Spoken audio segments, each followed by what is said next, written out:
Hastina media మిత్రులకు నమస్కారం. చాలా రోజుల తర్వాత మీ దర్శనం. ఏంటంటే కబుర్లు ఇప్పుడు మల్టిపుల్ టాపిక్స్ జరుగుతూ ఉన్నాయి.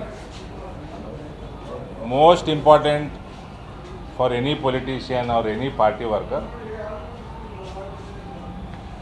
క్యాడర్, కార్యకర్త. వాళ్ళు నాయకులయ్యే సమయం ఇది. వాళ్ళు ఎంపీటీసీలు, ఎంపీపీలు, జెడ్పీటీసీలు, జిల్లా పరిషత్ చైర్మన్లు అయ్యే సమయం ఇది. ఈ సమయంలో highest priority for any political party or any political being should be that. కాబట్టి నేను మాత్రం ఇందూరు జిల్లాలో జిల్లా పరిషత్ చైర్మన్ గెలుస్తున్నానయ్యా.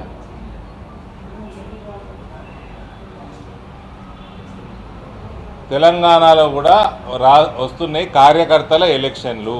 సో ప్రతి నాయకుడు హయ్యెస్ట్ ప్రయారిటీ కింద ఏ ఉద్యోగాలు ఉన్నా లేకున్నా ఫస్ట్ దీని ప్రయారిటీ, ఉన్న ఉద్యోగం కంటే పెద్ద ప్రయారిటీ తీసుకోవాలి. దీన్ని తీసుకొని కార్యకర్తని ఏ రకంగా నాయకుడిని చేసుకుంటామో అన్న దాని మీద దృష్టి సారించాలి.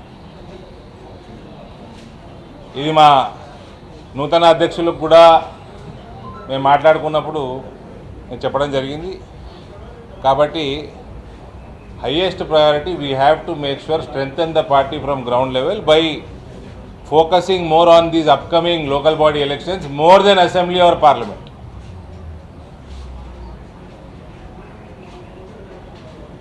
That is my appeal. ఇంకా అంటే మీరు ఏంటి మీ ఉద్దేశం? మీ పార్టీలో జరుగుతున్న పరిణామాల మీద, అంటే ఇవన్నీ నష్టం చేస్తేనే మీరు బండి సంజయ్ గారు, మరి ఈటల రాజేంద్ర గారు కొడకాయని కామెంట్, ఇవన్నీ మంచి పరిణామాలు కావాలి. ఇగో మై డియర్ శ్రీనివాస్, రాజగోపాల్ రెడ్డి ఏం చేస్తున్నాడు? రాజగోపాల్ రెడ్డి ఏం చేస్తున్నాడు? కాంగ్రెస్ పార్టీలో ఏమవుతుంది? కొండా మురళి గారు ఏం చేస్తున్నారు? కొండా సురేఖ గారు ఏం చేస్తున్నారు? కవిత గారు ఏం చేస్తున్నారు? కేటీఆర్ గారు ఏం చేస్తున్నారు? చెప్పవు. ఓ పార్టీ అన్నాక ఇవన్నీ నడుస్తూ ఉంటాయి. ఇప్పుడున్న అధ్యక్షులు రామచంద్రరావు గారు, ఇంతకుముందు ఉన్న ఇమీడియట్ ఈ మధ్యనే రిప్లేస్ అయిన కిషన్ రెడ్డి గారు, వాళ్ళు చూసుకొని మాట్లాడుకోవాలా. దూరం పోనీయద్దు, దూరం పోనీయద్దు. అవసరం ఉంటే ఇన్ఛార్జ్ జనరల్ సెక్రటరీ చూసుకోవాలి. అది వాళ్ళు part and parcel of any political party. ఏమి ఫస్ట్ టైం కాదు, లాస్ట్ టైం కాదు, ఇవన్నీ వస్తూనే ఉంటాయి. అవసరం పడితే అంత దూరం ఎందుకు పోయింది అనుకుంటే ఎంక్వైరీ కమిషన్ వేసుకోవాలా, central party neutral enquiry commission వేసుకోవాలా.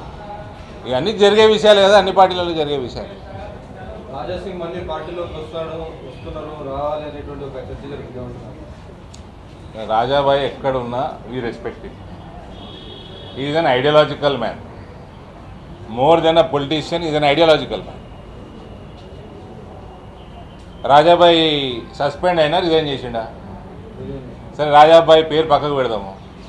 ఎవరన్నా రిజైన్ చేసిండు అంతే కదా, సస్పెండ్ కాలే కదా. ఆయనకి కారణాలు ఏమున్నా ఆయన రిజైన్ చేసిండు. రేపు మిస్డ్ కాల్ ఇస్తాడు. మాకు మిస్డ్ కాల్ ఉంటుంది కదా మెంబర్షిప్కి, ఇస్తే ఏమవుతుంది అడుగుతున్నాను. మై క్వశ్చన్, ఏమవుతుంది అప్పుడు? నేనేం రాజాసింగ్ గారు అంటలేను, బీజేపీ అంటలేను. పొలిటికల్ పార్టీ మెంబర్షిప్ తీసుకోవాలంటే మిస్డ్ కాల్ ఇవ్వాలి. రకరకాలు ఉన్నాయి, మిస్డ్ కాల్ కూడా ఉంది. ఆయనని సస్పెండ్ చేయలేదు కదా, ఆయన ఏదో మనస్తాపం చెందిండో ఇంకేందో రిజైన్ చేసిండు. రేపు మిస్డ్ కాల్ ఇస్తాడు. అంటే నాకు తెలియక అడుగుతున్నా, మిమ్మల్ని అడుగుతున్నా. మిస్డ్ కాల్ ఇస్తే ఏమవుతుంది? మీరు అన్నట్టు మెంబర్ అవుతాడు. ఎవరైనా మాట్లాడుకోవాలి, పోయి మాట్లాడితే అవుతాడా, ఆయన ఇచ్చి ఆయన అవుతాడా, అది ఐ డోంట్ నో. తెలియదు, నేను పార్టీని కాదు brother. I'm here to convey something to my parliament కార్యకర్తలు who are aspiring to become MPTC, ZPTC, MPP. We're winning Nizamabad hands down. Everybody, my request, 8 మంది ఎంపీలు ఉన్నాం. ఎవరి సెగ్మెంట్ వాళ్ళు పోతారు, చూసుకుంటారు. ఎవరి సెగ్మెంట్ వాళ్ళు గెలిపించుకోవాలి. ఇంకా నన్ను అడిగితే ఇంకొక కాన్స్టిట్యున్సీ ఇచ్చేయండి, అయిపోతుంది తెలంగాణ.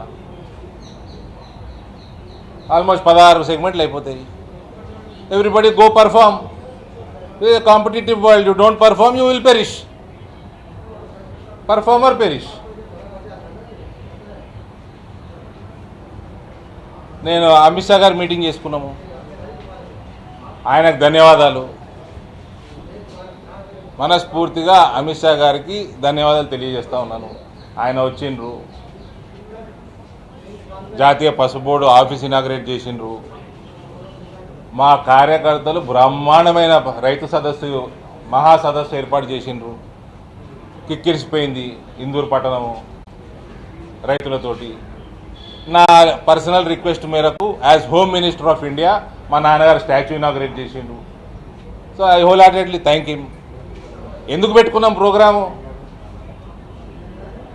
ఇనాగ్రేషన్ చేసి పంపించేయచ్చు కదా. సభ పెట్టినాము, ఆ ఎలక్షన్లు వస్తున్నాయి, మోటివేషను కార్యకర్తలకి, పార్టీకి ఒక message. That is why we did it. సభ పెట్టినాము. సీఎం రేవంత్ రెడ్డి వస్తున్నారు సాయంత్రం. బీసీ రిజర్వేషన్ల పైన 42% చేసే బాధ్యత బీజేపీ అమలు చేయాలని 9th షెడ్యూల్ పెట్టాలని డిమాండ్ చేస్తున్నారు. సీఎం రేవంత్ రెడ్డికి వాళ్ళ లీగల్ టీము సుప్రీంకోర్టు వర్డిక్ల మీద ఏం చెప్పింది చెప్పమన్నాడు ఫస్ట్. ఈ కహానీలు, ఈ పనికిమాలిన రాజకీయాలు, ఏదో మేము బీసీలకు చేసేస్తున్నాము, మేము ఓసీలకు చేసేస్తున్నాము, మేము ఎస్సీ ఎస్టీలకు చేసేస్తున్నాము అని సొల్లు పురాణాలు బంద్ చేయండి. మీకు చిత్తశుద్ధి ఉంటే ఫస్ట్ సుప్రీంకోర్టుని ఏం చేయాలనో, దాని వర్డిక్లను ఏం చేయాలనో పాతగా ఉన్న దాని మీద వాటి మీద మీ స్ట్రాటజీ చెప్పాలి. కానీ ఓకే మీడియా ముందర మీకు టైంపాసు, వాళ్ళకి టైంపాసు, టీవీ చూసేటోళ్ళకి టైంపాస్ తప్ప ఏమైనా ఉందా? దాని ఏంది సుప్రీంకోర్టు వర్డిక్స్, పాత వర్డిక్స్ మీద ఏంది వాళ్ళది? చిత్తశుద్ధి లేని కార్యక్రమాలు ఇవన్నీ. ఎవరి చెవుల పువ్వు పెడుతున్నాడు ఈయన? చెప్పండి.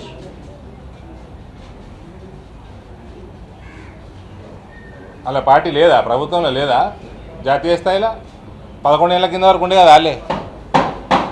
బీసీలు ఇప్పుడు పుట్టిరా? ఓసీలకి 10% రిజర్వేషన్ చేసిన ఘనత ఒక బీసీ ప్రధానమంత్రి.